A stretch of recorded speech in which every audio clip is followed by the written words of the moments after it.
This is the Detroit Sports Podcast Network.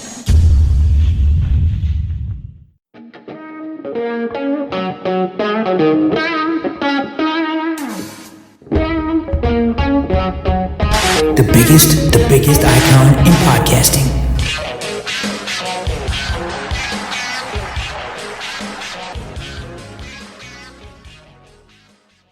Welcome in, everybody, to this week's edition of the DocNJock Wrestling Podcast. I'm your host, Adam the Jock Strozinski. On today's show, a major lawsuit filed against AEW and its champion, wrestler relationship news, major injury news on a tag team, and WWE is interested in a longtime AAA wrestler, and an update on SmackDown, possibly going back to 2 hours.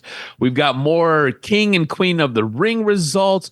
We've got John Cena bringing it full circle with CM Punk cutting his own pipe bomb, as well as AEW and the onion that is Swerve Strickland, Hangman Page, and Will Ospreay versus the Death Riders continues to unravel and unfold and give us layer after layer.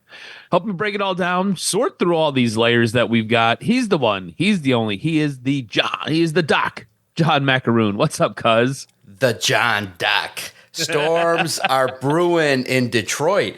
Lots of Detroit-centric wrestling news. My goodness, some good for WWE, some bad for AEW. My goodness, man. And also, too, the story was broke on an SI website, similar to how we work with SI and the Detroit Lions. It's craziness to see that John Alba took some information that he figured out, and then you start digging into it a little bit, and you're like, uh-oh. And Adam will talk about it and break it all down regarding what's going on. But it was a great week of wrestling, a lot of news. And it's always good when, I think the great aspect of wrestling is, they always have a little bit of a pulse on what's being said. They always kind of knock the criticisms of the internet wrestling community. But everybody knew that John Cena's heel run was kind of light. And now this opportunity to work with CM Punk and Ron Killings, it stinks because Ron Killings kind of been used as a foil a little bit to kind of jump off to CM Punk. But my goodness, the I guess you could say that the level of promo kind of indicates how serious the writers perked up. Maybe they hit the double espresso on their pen pad when they were writing promos, because they were like, holy cow, we got to step this up for John Cena. And boy, did Grand Rapids get I thought it was a great SmackDown. And I thought overall, a great week of wrestling, even starting with Raw, the Mexico show from AEW, and then you recognize what the hell just happened at Grand Rapids. I thought it was a good week of wrestling, cuz. Yeah, it really was. It was really, really enjoyable. Let's start with WWE, because there's a lot for us to unpack here. We've got the King and the Queen of the Ring. We've got the semifinals. You had Asuka, and you had Jey Uso advance from Monday Night Raw. Then you had Jade Cargill and Roxanne Perez setting up to face the winner of Bliss or Asuka. And you also had Sami Zayn and Randy Orton, Cody Rhodes and Jey Uso all making it to the semis there. You had Asuka go on to beat Alexa Bliss on SmackDown, and surprisingly, you had Randy Orton beat Sami Zayn. I was shocked by really both of those results, but more so Sami Zayn, especially with the King and the Queen of the Ring taking place at Night of Champions in Saudi Arabia. I thought it was pretty punch button for Sami Zayn to win this match. Were you surprised at all that Sami Zayn ends up losing to Randy Orton on Friday Night SmackDown? I was a little bit, because and this was one where they're dangling the carrot ever so slow, because they keep saying Sami Zayn is going to be a world champion one day, and yet the pathway keeps getting a little bit longer and longer. And I do think I like it. I like the build, because when it does happen, and I don't think he'll be WWE champion. I think that Cena, Rhodes, and the biggest of the big stars, the Breakers, the Seth Rollins, that's kind of the WWE Universal Championship. That's where that's at. But with the opportunity that Gunther has, don't think it's a bad thing that at WrestleMania, it should be a WrestleMania moment. Gunther, Sami Zayn should be something that you could build a story around for a lot of time. So, do we have our early Royal Rumble top dog? I think we do. Yeah, and kind of the way they're laying it out. And when you put it in that perspective, I think it really helps frame it nicely. Like I said, I was more just blown away that he wasn't even making it to the finals to take on the winner Right. of Cody Rhodes or Jey Uso. And I thought that would have been an interesting dynamic because he's friends with both of these guys. Now, obviously, Randy Orton is really good friends with Cody Rhodes, and he has a relationship with Jey Uso. But I thought keeping Sami Zayn into the finals until we get to Saudi Arabia, I thought that was a beautiful payoff because again, him being Syrian, they like to build parts of the show around him because the Saudi Arabian audience kind of recognizes with him because he is Muslim. So again, just when all that happened, when the 1, 2, 3 finally came down, I was like, oh, okay, that's different. We're going in a different direction here. And when, like I said, when you frame it the way you framed it, I think it does really help put it into really, really good perspective. I think it really does help to kind of illuminate what might be happening, what we might be getting coming down the road in, say, 3 months, 6 months, maybe even 9 months. Maybe even shorter. WrestleMania. Maybe even shorter. Maybe even SummerSlam. Maybe you just have you could tell a story at SummerSlam or Survivor Series because probably WrestleMania is a long time. And you got to remember that Triple H loves the 150-day mark. So He does. So look at that. But August 2nd is not 150 days, but it's a good transition from Gunther to get to Goldberg. Then the next story for Gunther is going to be interesting. I hope it's not Jey Uso at SummerSlam. That's what I. Yeah, I don't want that either. But that's what's probably we're going to see how that shakes out. I read a couple of reports this week that talked about what they might be doing with Jey Uso, and it sounds like he may be going back into some tag team action with his brother. We're going to talk a little bit about Jimmy Uso here in a few minutes because maybe that's not the case, or maybe we've got a triple team with somebody else with Jimmy and Jay. So we'll talk about that in a little bit. What did you think of Asuka getting past Alexa Bliss? I don't know what we're doing with Alexa Bliss. It feels like they want to push her, but maybe they're afraid to push her. I don't know. I get Asuka coming back. This is her second match. She ends up winning. She gets to continue on to face the winner of Jade Cargill or Roxanne Perez. I just don't know what we're doing with Alexa Bliss at this time because, again, it feels very start and stop. She debuts, crowd pops at the Royal Rumble. That's all fine and good. Then she kind of disappears for a couple of months, and then she comes back. She's now in this, and she wins a couple of matches, and now she loses before getting to the finals. It looks like we're working towards some type of Charlotte storyline, which makes me really sad because I feel like when you get sucked into a Charlotte storyline, it doesn't bode well for you. I just don't know where we're supposed to be with Alexa Bliss. Are we supposed to be excited when we see her, or are we supposed to expect the brakes to get put on and this train to derail? I'm a little bit confused. What are your thoughts with the Alexa Bliss push? Question mark? Right. That's what's been going on, which is you're starting to see that pushes are not exactly linear, where it means 5, 6 wins. And I think what that means is there's only so many people that are like Cody Rhodes, where they're not going to take that many losses. I think the one time you've seen something super clean was The Rock. You know what I mean? The Rock defeating Cody clean. So I'm very intrigued by how Alexa Bliss, Asuka, and now some of the women, because there's unfortunate Raw was marred by something very, very unfortunate that happened. I want to see now who picks up the ball. Yeah, it'll be interesting to see what we end up getting out of this. And like you said, there was something really unfortunate. And it seems like, if we're being honest, what's going on right now with Alexa Bliss and Charlotte could be working towards evolution and kind of filling a void that was supposed to take place because of something that did happen on Monday Night Raw that we'll talk about a little bit later on in the news and notes.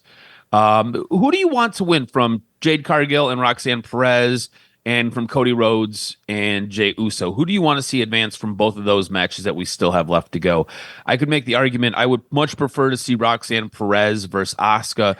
I'm almost positive it's going to be Jade Cargill versus Asuka.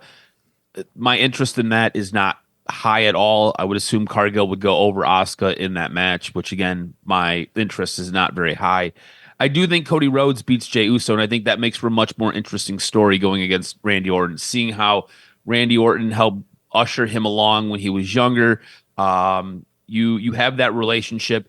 They've been very vocal about them being friends in real life. And again, Orton at a certain point was Randy Orton's mentor, or was Cody Rhodes' mentor at a certain point. I think that makes for a much more interesting story than Jey Uso.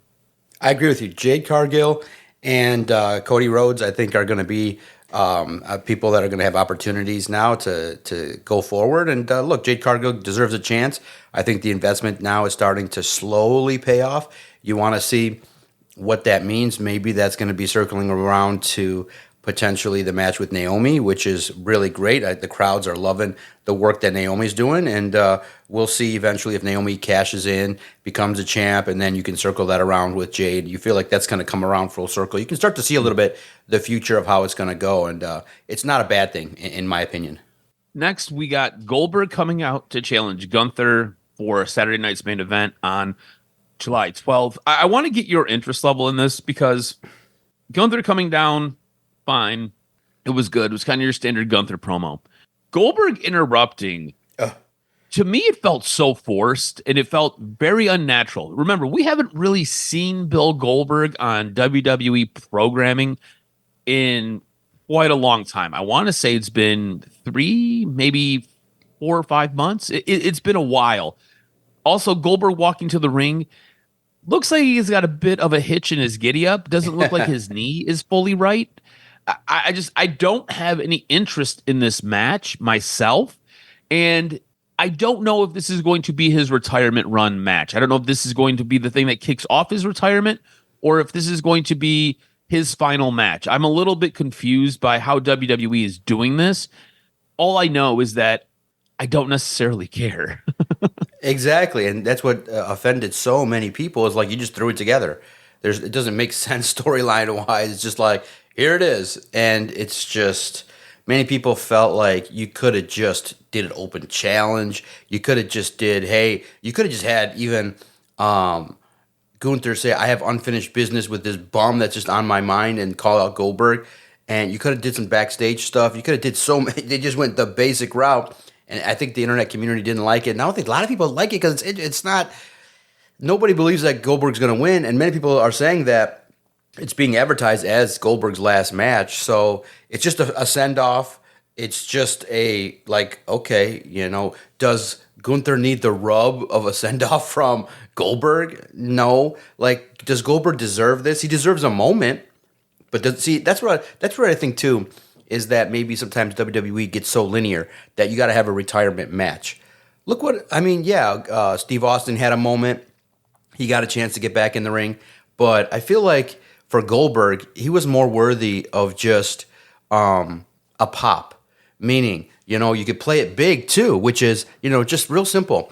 You have Sami Zayn down the road, having an opportunity in Atlanta or something going on for a championship or a number one contender match. And then you have the Seth Rollins crew beating his ass. And there's like, does anybody care to help? Why isn't anybody helping? And the Goldberg music hits and he just comes in and spears Braun Breaker. I mean, hint, hint, spears Braun Breaker and spears Bronson Reed. He gets a big pop. He gets his moment, raises the hand to Sami Zayn. Jackhammer Seth Rollins. Yeah. Seth Rollins is the lightest out of all those guys. Jackhammer Paul Heyman. Boom. 1, 2, 3. And makes you walk total up. Sense, bro. Exactly. Then you raise the hand to Sami Zayn. You get the double rub. You walk off in a moment where I thought that Gunther, I don't know if it was a real tweet or not, but I saw something where Gunther reacted and said, "Oh, I'm facing Goldberg. I got 3 minutes to spare." Dude, that's funny. And in the end, it's just Goldberg's not a wrestler. Like Goldberg wasn't a wrestler. He was a persona. And I get it, but unfortunately he's known for ending the career of Bret Hart by kicking him in the face. Like he was more of, and it's not a knock. Like you'll take it as they come. Like Triple H, and like I said, Hulk Hogan told me Triple H is cool with Hulk Hogan.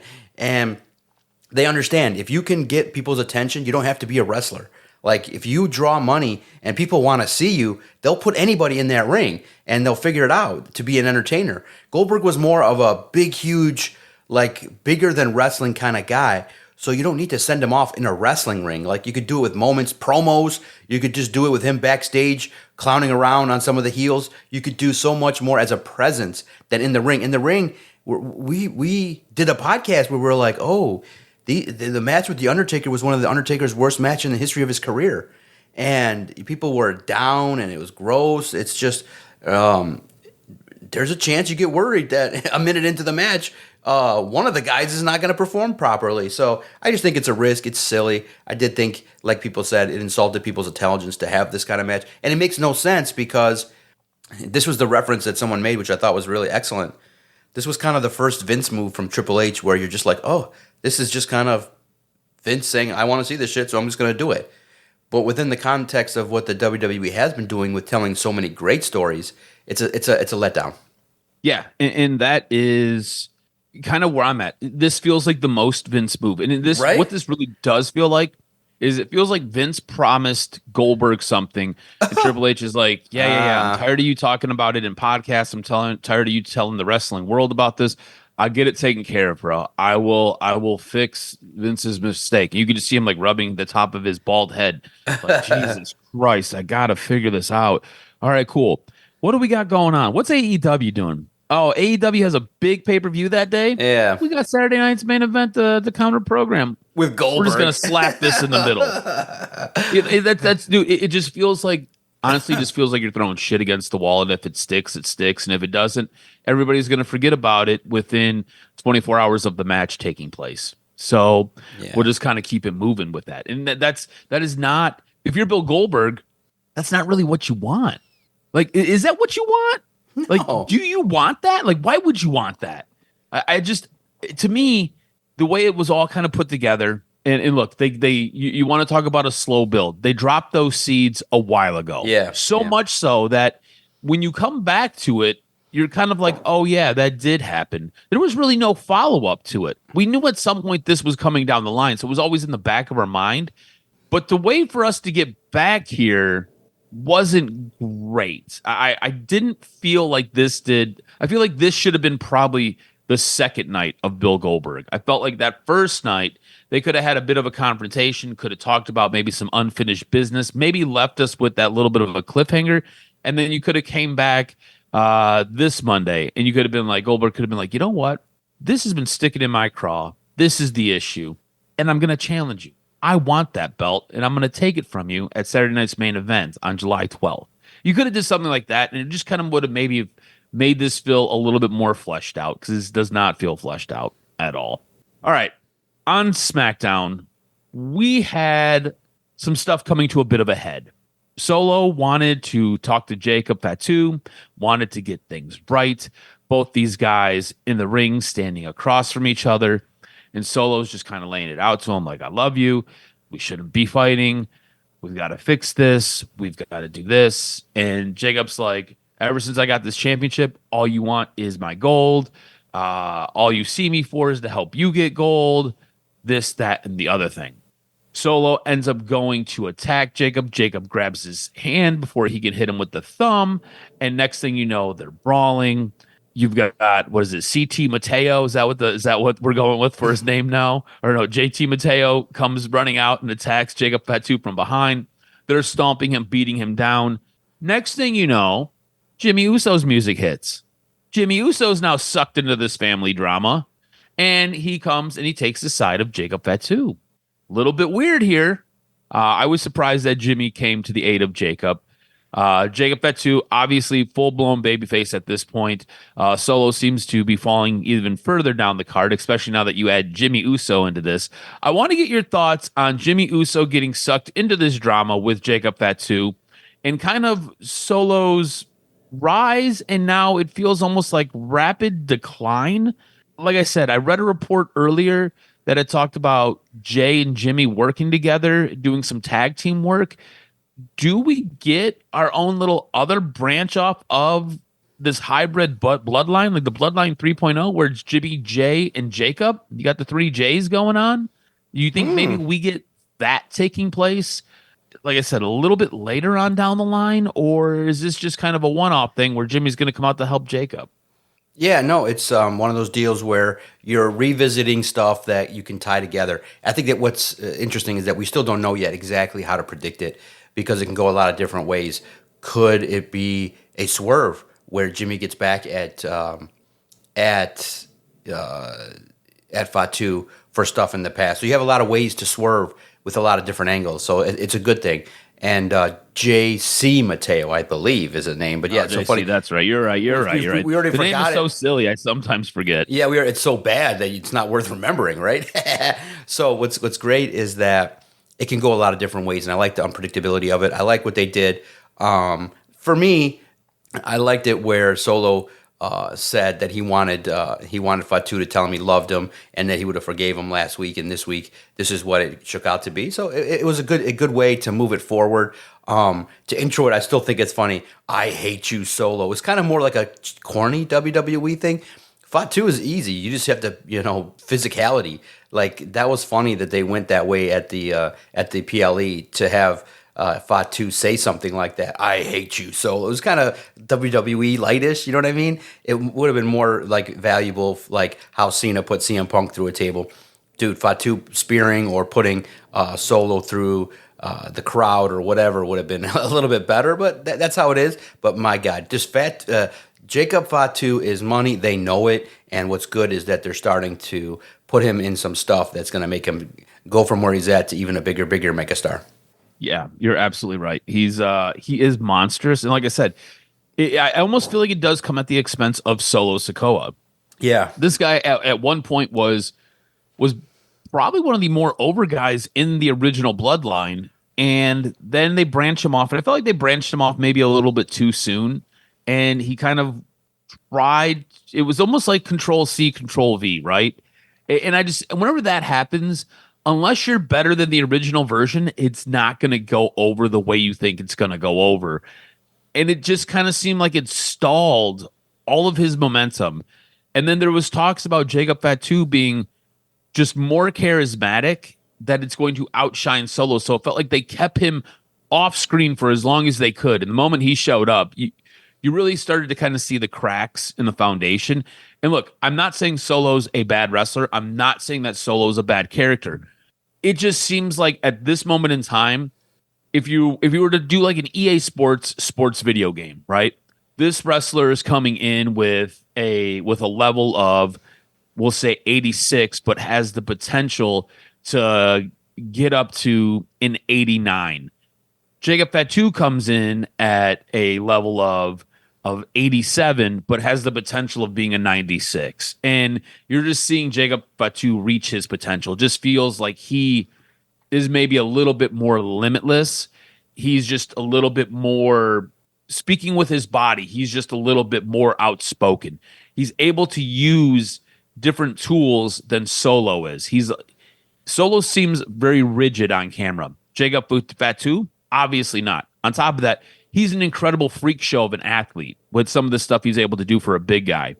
So it just, to me, it is bonkers how he has ascended and kind of how it's kind of come at the expense of Solo. And I just feel like it's not been great. Solo's not been put in a great position to try to succeed. I feel like he's done the best that he can do with what he's been given.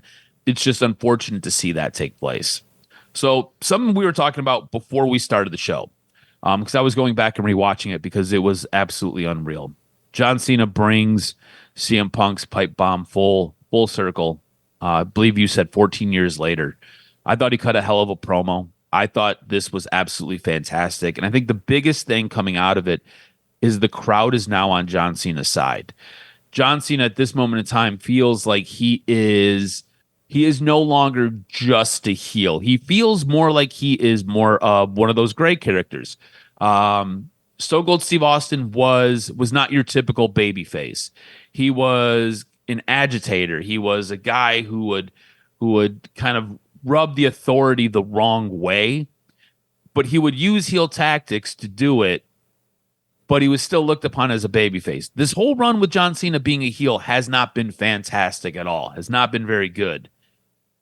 With this promo and this version of John Cena, I feel like this might be the heel that he needs to be. It's not full blown doing dirty deeds all the time. It is doing things like cutting hells of promos, and kind of working between the lines of what is right and what is wrong. First off, let's start here because there's a lot that we need to unpack. This promo was only about 6 minutes long, but through the course of it, the crowd went from being on one end, especially when this match opened between him and R-Truth, to where we got with CM Punk being laid out in the middle of the ring, lying in a table, and John Cena sitting on a ring post, cutting the 6-minute promo. The crowd just dramatically shifted. I want to spend some time talking about that, but I want to get your thoughts on just the promo overall. What did you think of it? Because, like I said, to me, I thought this was poignant. I thought this was great. I thought the way he put it together was awesome. It was like he got the bullet points from CM Punk and he was like, cool, let me just flip all of this. And he took the script and he flipped it and made it work. And I thought it was awesome when he called out different wrestlers from different companies like Nick Nemeth, Claudio Castagnoli, Matt Cardona. I thought that was awesome. And like at that moment in time, that grabbed your attention, right? The promo was ongoing and there were things that were taking place that you're like, oh yeah, very reminiscent of CM Punk's pipe bomb. And then he dropped those in there. And then all of a sudden you just you stood up in your seat and you're like, oh shit. He oh shit. Okay, he's going here. All right, let's go. I'm here for this ride. Let's go. Where are you taking us, John? And I thought it was absolutely amazing. I thought it was one of the best things he has done since he's turned heel. I thought the end where he threw the microphone back at CM Punk, who was laid out on the table in the middle of the ring, and basically said, "Oh, here's me making your stuff more relevant." And he threw the microphone at him. I thought that was a nice little touch. That was the cherry on top, the chef's kiss. I thought it was fantastic. What did you think of what we got on Friday night at the end of SmackDown? Also, we got an overrun. And it didn't even feel like we got an overrun. I did not want it to end. 3 hours in, and we went 3 hours and I think 3 minutes, and I did not want it to end. Exactly, and it was great. It was special. Grand Rapids got. I was like, man. People were like last week, we should go out there and do it. I was like, man, it's a 2.5 hour drive. We get back at 4 a.m. I'm like, oh man, it was good to see John Cena. But I really saw John Cena 2 years ago in August at I think LCA, and it was in a tag match. And I still have that memory of his music, the loud roar. This Cena is different, in that you don't feel like if you miss it because there's so many clips, you feel like you're still in it. So it was interesting. But yeah, 3 hour SmackDown in Grand Rapids was cool. And it was great. CM Punk was there. Cody Rhodes was there. A lot of the big stars were there on SmackDown. So it made it for a great event for those that attended. And a lot of you could see in the crowd were young people. So look, in the end, WWE understands the history of what people like, and what they like is references to shit that maybe insiders know.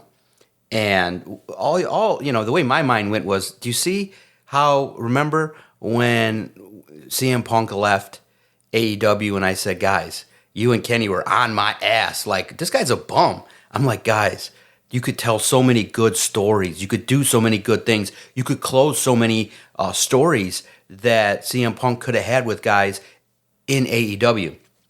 They dropped the ball. He comes to WWE, now he's in the system, and they're like, oh yeah, he's going to be in a feud with Cena. Boom, we could close the circle on the pipe bomb.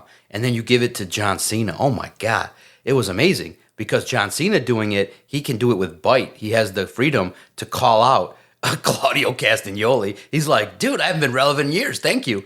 Cardona right away, opportunist, he already tweeted back. He's like, hey, John Cena, 1.5 million views on Twitter.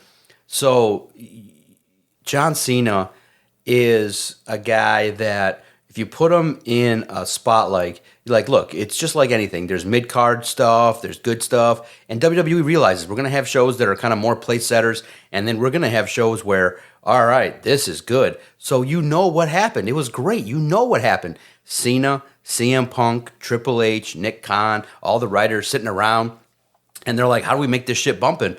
And maybe probably CM Punk and Cena said, we got to kind of close the deal on that shit 14 years ago. And you could tell CM Punk's getting excited. He's like, yeah, maybe say this. And John Cena's like, oh, yeah, I'm going to say that. It's just amazing when creative individuals start to tie into stuff that the fans like. And the fans like ooh, he said that. And ooh, John Cena said it perfectly. He said what Nick and Matt should have said in a promo to try to make money. This is money. This is how you draw it. You draw heat. You draw attention to the match. The whole world is talking about John Cena because CM Punk is laying there twitching on a table. It's great. And CM Punk is a pro, and he understands that, hey, this is great. We're going to close the door. And CM Punk's a historian. He knows that that pipe bomb was at the expense of John Cena. And it was just awesome. It was just awesome to see. It was done well. That's what good writing looks like. Tight, close the door on that chapter. Now I want to see how it plays out, because nobody really thinks CM Punk's going to win. But how do you, I'm not certain how you book it. So that's good. There's uncertainty. Do you have CM Punk win?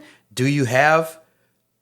I don't know. I don't know how you book it in a way where you keep CM Punk in the loop. Maybe there's interference again from outsiders. You never know, So it's one of those deals where we get to look at it and figure it out.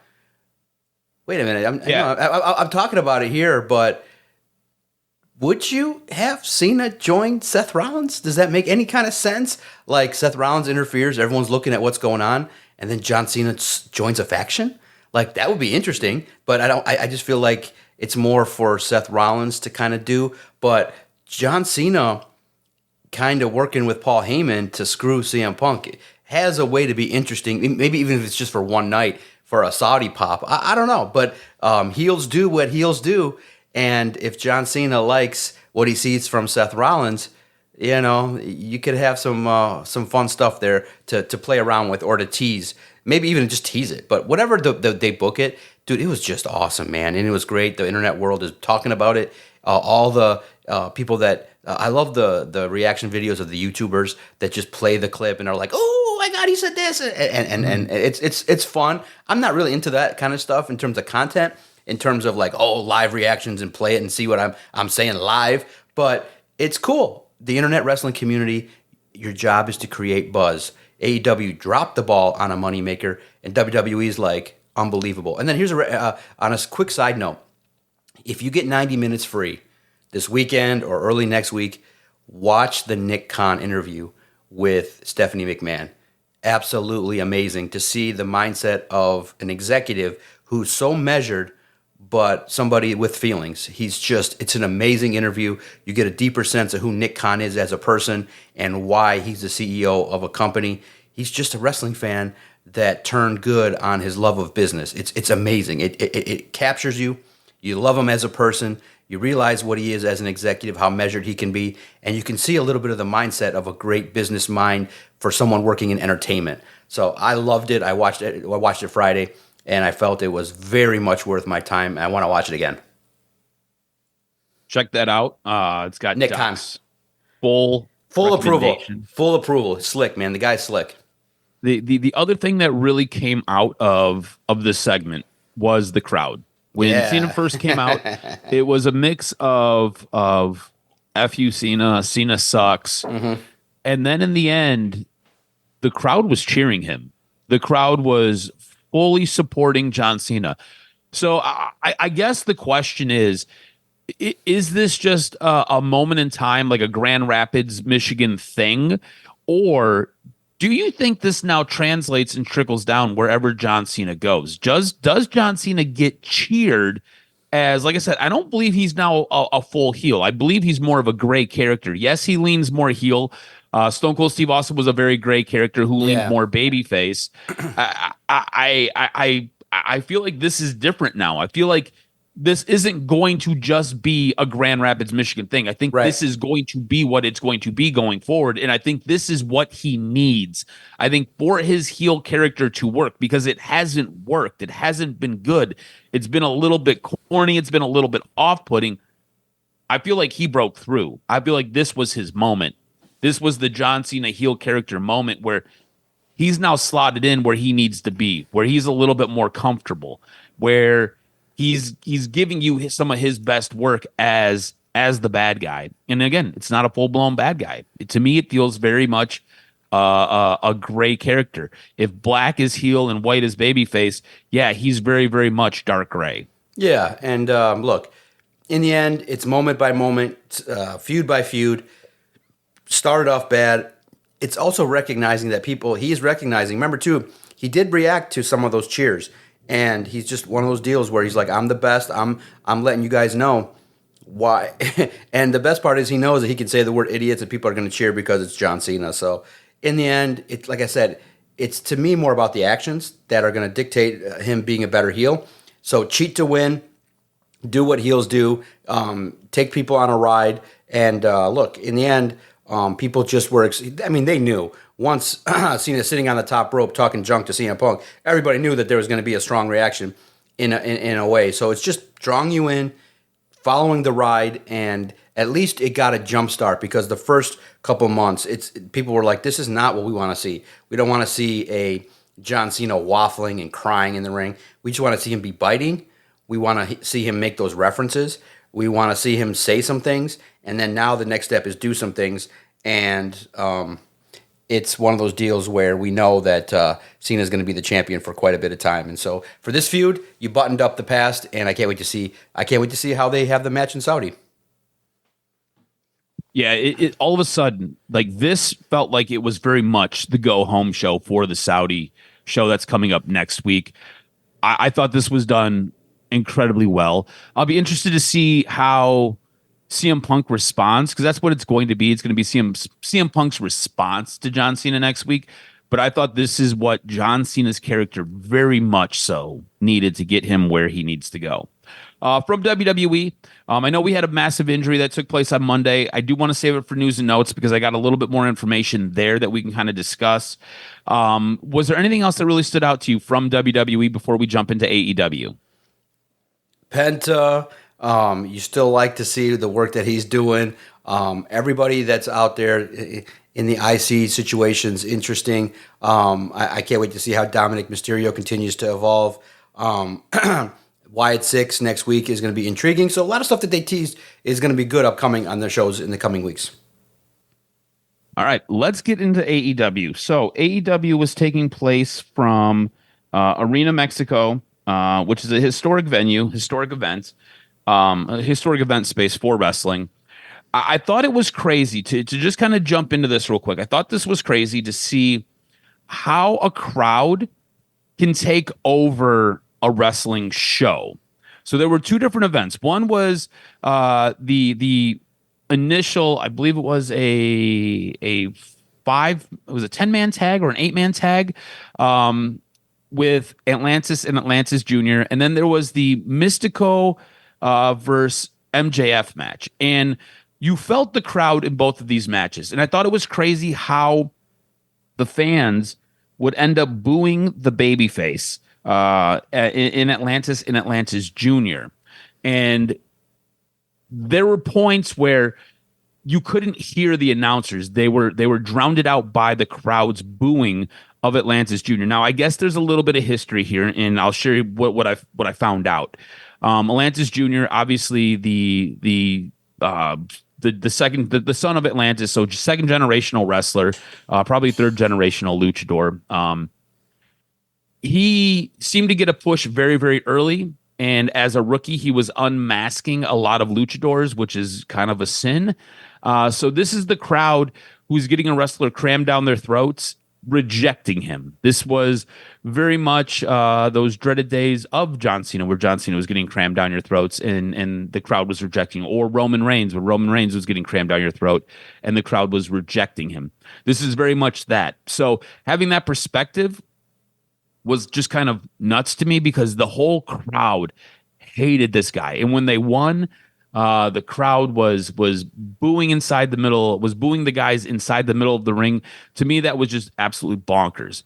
On the flip side of that, something that was awesome was seeing Mystico come out. I thought this was super, super cool.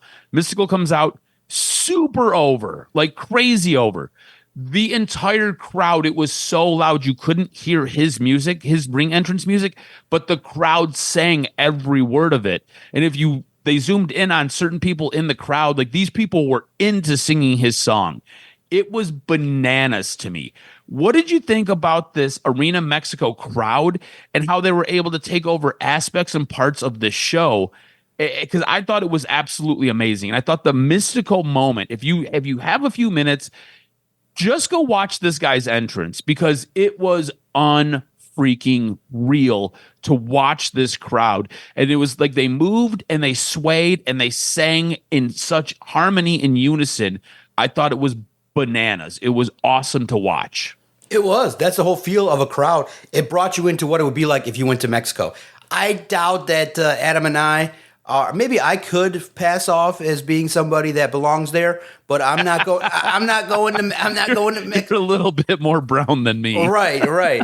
But I don't want to end up having any situation where there's a question if I can come back. What's funny is my wife is begging me to get a passport. I lost mine, and I don't want to get another one, so it's kind of saving me money on the down low. Don't let her hear this. But not traveling overseas is something that keeps me happy for the time being. I don't know how long I can maneuver this, but it's a short-term thing. I'm the heel right now in the family, but I'm trying to figure it out. As well as I keep hearing that some of my family travels all over the world. I'm like, dang it, stop telling my wife where you're going, Debbie. And I want, because then it always comes back to, oh, she's there, great. And then it's like, you promised me it's our 15-year anniversary. And I'm like, oh my God. All right, you want to go to Mexico to see a wrestling show? So we'll see. But it made you feel like you were there. And it was cool. It was very cool. And then MJF unmasking the dude is just great because that's what you do. You put on the guy's mask, you get the heat. It just felt like a Mexican show, which was awesome.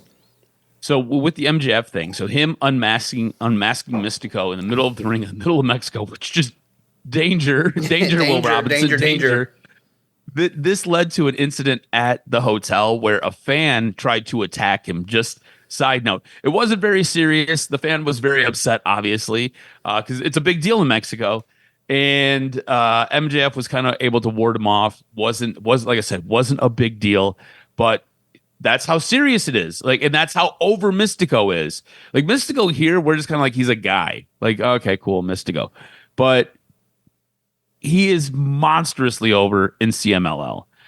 He's monstrously over in Mexico. So very, very cool to see. We did have a championship change hands. Mercedes Moné wins again. She defeats Xerxes for the CMLL Women's World Championship. That is her 6th title, I believe. I just wanted to throw up on myself. I was like, are you serious? Like, she has another one. She has so many belts, she can't even hold them at this moment in time. And I was like, what the hell are we doing? What are your thoughts on Mercedes Moné yet winning again? This is almost like the Kenny Omega belt collector. But I'm just so not into this. And look, like I said, I'm trying, man. I'm trying to give her a little bit of runway, and I'm not into it at all. She wins another belt. She gets attacked by Toni Storm from behind. It never really got as far as it could have got because there was the guys from the backstage kind of came out and broke it all up. But I'm just not into her winning all of these championships. And if she beats Toni Storm, I might actually riot. I might just stop watching AEW. I might be at my limit because I can't handle watching her carry all these belts around, and I just am not into the character. Mercedes Moné wins again. She's now your CMLL Women's World Champion. What did you think of the match? What did you think of her winning the title? Yeah. That right there. That right there. That says it. That's it. Yeah. Where do you think this goes? What do you think the best thing is? Because I think it was something that was a little bit surprising, right? It was not what was expected, but moving forward, it just builds intrigue. But it's just because of the fact that AEW tells stories so fast that you don't really kind of comprehend yet where it could go. Where do you see this as the best case scenario for AEW now that they made this decision? The thing that I could see happening, like I said, if it happens, I might just be done. I could see her facing Toni Storm and winning that championship. Yeah. And I don't know how it all comes undone. I don't know how she ends up losing the belts, but that is what I could see happening. And like I said, if that is the case, I am going to be incredibly upset because I feel like this has been the best run for Toni Storm. And I'm not saying that it needs to end or I want it to end. I just feel like the build for this hasn't been great. And I feel like we had that initial stand-up, that initial promo between the two. And I thought, okay, we're good there. We really haven't had the two come back and kind of meet face-to-face again to kind of add to this. It's been like these weird little dust-ups that they've had. And to me, it just kind of feels like we started off high and now we're just kind of dropping down. So the story itself, there was some intrigue initially, not as interested anymore. And as far as Mercedes Moné goes, I just don't want to see her 10 with more that belts. AEW championship. 10 more belts. But I do think, too, many people say there's more interest in the chase. So if they do it, it only works if Tony Storm gets it back in a few months. That's the only way it works. The chase is interesting for Tony Storm, and the manner in which she loses. Does someone close to her betray her? Does a new foe emerge that she can feud with before she gets back to it? So it's interesting. It is interesting, and I guess you're right. Generally, there is a lot of interest in the chase. But here's the thing. You have to remember, too, Mercedes Moné has belts from all over different promotions at this moment in time. She now has a CMLL belt. She has a New Japan belt. She's got the TBS championship in AEW, as well as if she does beat Tony Storm, she'll have the Women's World Championship. I think she's got... what other belt does she have? Does she have a Ring of Honor belt? She probably does. I don't know. She's got so many damn belts. At what point does she start to lose these belts? I remember with Kenny Omega, I think at a certain point he had 5 different belts. He had a New Japan belt. He had the TNA championship belt. He had the, I think he had the AAA belt. He had the AEW championship. I think he had 2 belts in AEW. And that's what happened was he started losing belts rapidly. You know what I'm saying? Like one came off, then another came off, then another came off, then another came off, and then obviously he had the diverticulitis. That was part of the reason why he was losing the belts as well, because he had to go away for a while. But I just don't see Mercedes Moné losing these championships that way. To me, it just feels like she's going to hang on to these things for what will feel like ever. It already feels like she's had that TBS championship forever. I can't remember the last time she defended that thing. So I don't know what we do. I kind of feel like this is, you remember like when Triple H was champion, it was just doomsday in WWE. Or do you remember when Hulk Hogan was kind of rewriting everything at the end of WCW to make his character seem bigger and better than what it was? I kind of feel like we might be there with Mercedes Moné. Mm-hmm. Again, I'm not really into, and the thing is, she's not bigger than the show. I feel like those guys were bigger than the show. She's not bigger than the show. The show that with AEW, it'll still go on and it'll still be fine. It'll still be good, but she's a small segment of it. To me right now, she just kind of feels like she's a bit of a dark cloud hanging over the women's division. So I don't know where we go, John. I don't know what we do. I just know that if she beats Tony Storm, I'm going to be severely upset. All right, maybe this is where we transition into the next phase of our wrestling podcast. Adam waits for shit he doesn't like, posts it up there on top. Make sure, let's see how I want to see it. I want the highlight on top and you on the bottom going, I can't believe they did it. And just you can see that, yeah, I can see it now. Your face just watching it. And so here's what we're going to do. We're going to tell you the secret here, what we do. You just got to tape it and then like we understand you're going to get mad. Tape it, rewatch it, and then just tell yourself, how am I feeling watching this right now? And then Adam's just like, I can't believe Tony Khan effing did this. This is the guy that stood there in front of the camera looking all lot. Listen, Tony Khan did 2 live videos. I don't know. There's certain people that are made for live videos and certain people that aren't. He just looked like a giddy kid on vacation going, I love what's going on with AEW. And then you got the wrestling podcasters going, you realize your ratings are down, bro. What are you talking about? You realize all the metrics say that your company's not as good.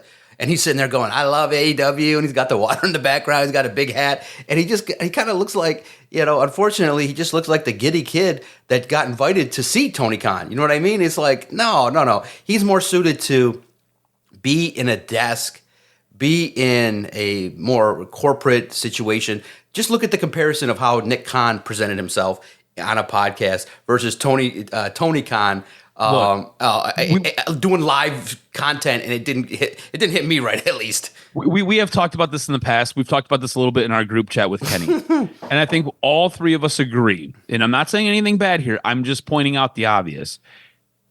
Tony Khan falls somewhere on the spectrum. Like, he just does. He's a little bit socially awkward. He's a little bit different.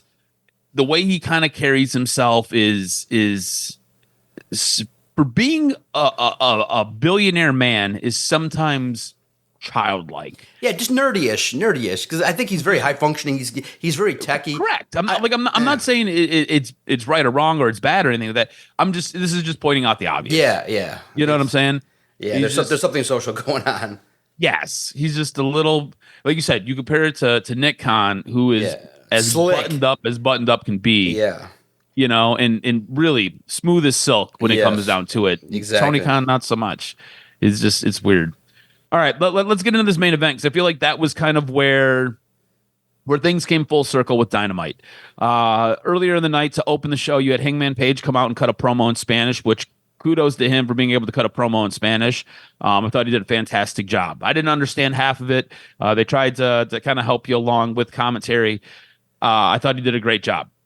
Beast Mordos gets inserted into the main event. I wonder why. We'll talk about that a little bit later on in news and notes. But he gets inserted for Claudio Castagnoli, who is dealing with some travel issues. So he couldn't wrestle in the main event, which was a multi-man tag match. In the end, everything breaks down.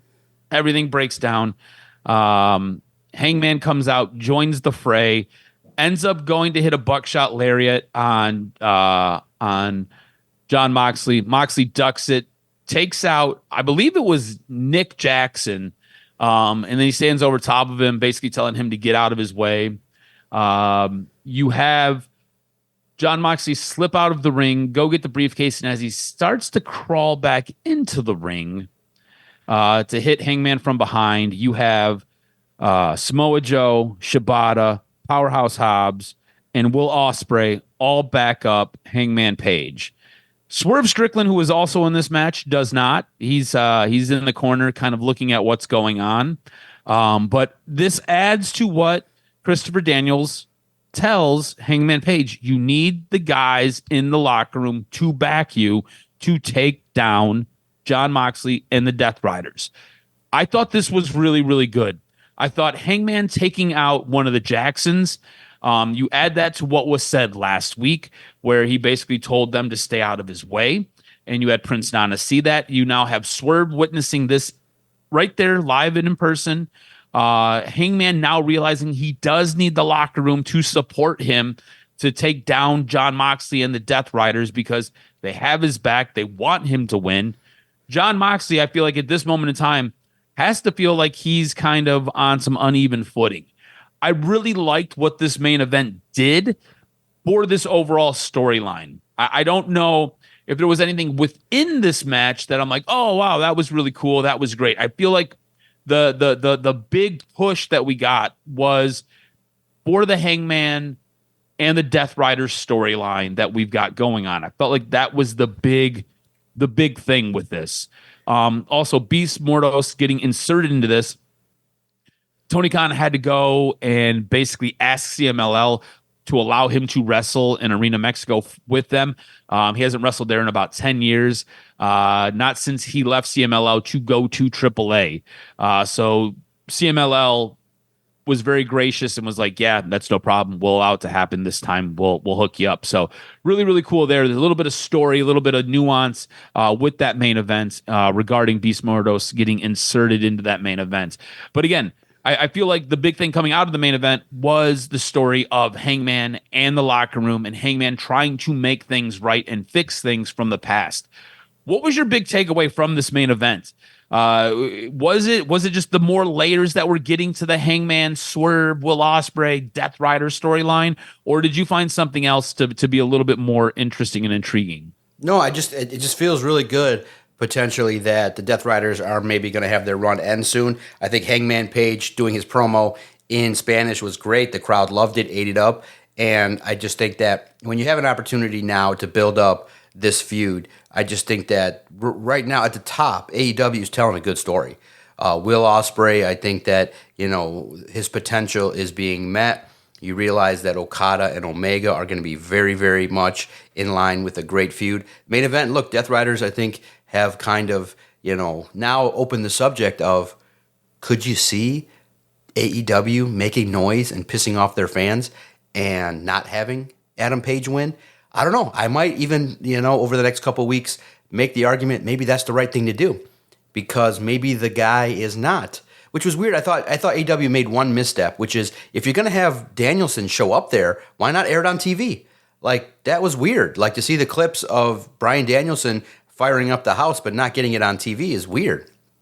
So is it Danielson or a returning Darby Allin that saves AEW? The idea now is, in the big grand scheme, is AEW needs to be saved. But by who?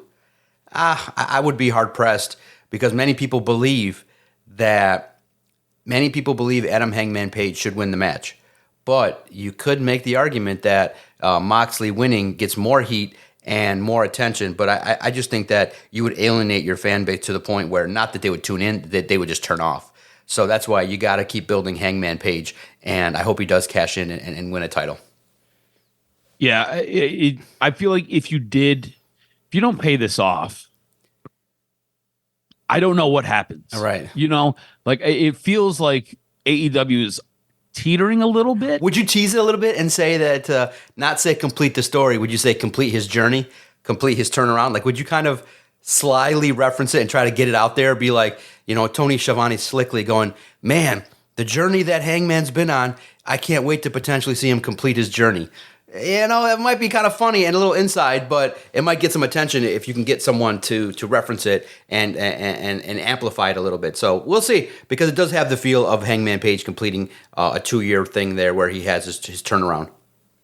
Yeah, complete the journey. Would be interesting. Yeah, it would be. That'd be a little little tongue in cheek towards WWE and Cody Rhodes, eh? Exactly. So yeah, that would be fun. That would be interesting. With AEW, anything else that you kind of took out of it? Anything else that you that really stuck out to you? Anything that you're really interested in as we kind of move forward into next week? I'm looking, like I said, MJF's doing great things. I think that the top is always great. The setup for All In is looking pretty good, and I'm excited. The Texas show is starting to take shape, so it's very, very much an intriguing week for AEW. You know what I'm excited about? I'm excited about a 6-hour pay-per-view that'll be on a Saturday. That's Exactly. what I'm excited about. Freaking Tony Khan. Go back to Saturday pay-per-views, dummy. It'd be great. Show of the week. Are we both in agreement? Yeah. SmackDown? No doubt about it. SmackDown's show of the week. All right. You ready for some news and notes? Hit me with this week's professional wrestling news and notes. What made your list? So coming off the heels of AEW, there's a major lawsuit being filed against AEW and one of its champions. The lawsuit has been filed against All Elite Wrestling and its current world champ, John Moxley, a.k.a. Jonathan Good. A suit filed in the state of Michigan dated May 30th, 2025 lists AEW and Moxley as a defendant and the plaintiff as Christopher Francis Dispenza. Dispenza has been working for AEW as a contractor via a third party as a production worker. As originally reported by Sports Illustrated, the suit alleges an incident during a steel cage match between Moxley and Kenny Omega on AEW's Dynamite in May 10th, 2023 at Little Caesars Arena in Detroit, Michigan. According to the suit, Dispenza was tasked with holding a screwdriver which Moxley would take from Dispenza and use in the match. However, the suit alleges that upon retrieving the screwdriver from Dispenza, unexpectedly deviated from the planned script by placing his hands on the plaintiff's face and shoulder and violently shoving the plaintiff to the ground. The suit states that the results in Dispenza having to undergo cervical spine surgery, shoulder surgery, and suffering other serious injuries that necessitated significant medical treatment. The counts listed in the lawsuit are as follows: negligent hiring, training, supervision, and retaliation as to the defendant AEW, civil assault and battery as to the defendant Moxley, general negligence as to the defendant Moxley and defendant AEW, gross negligence to the defendant Moxley and defendant AEW. Count 5, premise liability as to the defendant AEW. Count 6, respondent supervisor vicarious liabilities as to the defendant AEW. As for damages, Dispenza seeking damages including but not limited to medical expenses, disability, permanent and serious disfigurement, wage loss, lost earnings capacity, pain and suffering, exemplary damages for mental and emotional anxiety, humiliation, and or indignity, demonization in business, reputation, and opportunities, other economic and non-economic damages, yet unknown, all damages available under Michigan law. Last I heard, the lawsuit was for about $25,000, which isn't a ton, I can see this getting settled out of court very quickly. 25 grand, all that for that much? I was like, oh man. I thought that was kind of a small amount as well, especially for all of the counts that are being filed against both Jon Moxley and AEW, and then for everything damages that they're looking for. So I don't know if there's a limitation under Michigan law for certain types of damages. Yeah. But that was the number that I heard. I wasn't able to confirm it, but that was what I heard. Yeah, or from, just on a lighter note, they probably looked at, okay, what do you make per appearance? Okay, what are your lifetime earnings based on the fact that you could miss time? Oh, yeah, probably 30 grand. For your lifetime? Yeah, you make about, $50 to kind of show up there for a show. Yeah. So they're like, oh, okay. But, no, if you're going to do this, you got to hit them if you're going to sue somebody, you're going to sue Tony Khan and two wrestlers. I would say probably it's a little bit lighter than that because you're looking at lost damages, emotional abuse, stuff like that. So, yeah, whatever the number is, I would expect Tony Khan to make this go away pretty quickly. For sure. And I don't see this dragging out too long. Like you said, it's probably one of those things. Working for that third party, these production guys probably get paid a day rate. Here's $150 a day. Yep. So you multiply that by whatever. It's probably one of those types of things. But that was a very low number. I was shocked. I was like, Jesus Christ, that's it. In our legal system, they advise you to in PR too. That's what's so great about lawyers is that they advise you to take settlements just to make things go away. Even if you did something wrong, they just say, hey, undisclosed settlement. We keep it moving. Nobody talks about it, and it just goes away. Yep. Cost of doing business. All right. So how about some wrestler relationship news? On Tuesday, Mercedes Moné confirmed to TMZ that her and the Beast Mordos, again, I wonder how he got in that main event, are in fact in a relationship. Mercedes described the two of them as a real Beauty and the Beast situation. Also, Will Ospreay announced that he's engaged to new AEW signing Alex Windsor. His announcement came via Twitter or X, whatever you refer to it as, with a post that read, "She said yes," and it showed their hands with a ring on her finger. All right, some major injury news coming from WWE. This is what we were referring to and referencing earlier in the show. On Monday night, Liv Morgan was facing Kairi Sane when early in the match, a very generic takedown led to Morgan dislocating her shoulder. WWE TV would cut away from Morgan's as she rolled out of the ring to get medical attention. Morgan was helped to the back by the medical staff. Michael Cole would later report that Morgan has a dislocated shoulder. Following the show, further testing, it's been confirmed that Liv Morgan severely separated her shoulder, with plans for her to appear at Evolution being scrapped. As a result, a significant portion of the plan card needed to be revised. PW Insider noted that Morgan's separated shoulder will require surgery per multiple WWE sources. This has been described as pretty much the worst case scenario from the freak injury, with her now set to be out of action for a lengthy amount of time. Early reports say that she could take up to 6 months to recover from this. This is Liv Morgan's second dislocated shoulder of her career, with the previously suffering one back in July of 2023 that kept her out of action until the 2024 Royal Rumble. Now, Morgan was supposed to have a match with Nikki Bella, and there was also supposed to be a tag match on the Evolution card with her and Raquel Rodriguez taking on a tag team, which was probably going to possibly be Rhea Ripley and somebody else. Don't necessarily know at this moment in time. So this show is now being rewritten a little bit, and that's probably why you're seeing this Alexa Bliss, Charlotte Flair possible tag team. We'll see what happens. We'll kind of pay attention. It'll be interesting to see what they do with these belts, with the women tag team belts. Again, women tag team belts in WWE are cursed. They are cursed. You get a little bit of a run. You really haven't seen any women tag team action lately, but I'm assuming they're going to have to drop those belts. So we'll see what takes place.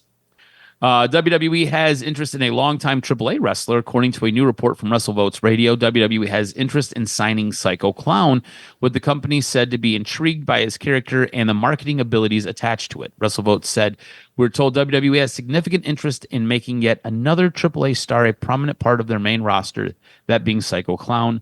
Psycho Clown, who is a third-generation wrestler, has been working under the current gimmick with AAA since 2007 and has appeared briefly on TNA TV back in 2019. WWE is said to be intrigued by his character and the marketing abilities that are attached to it." End quote.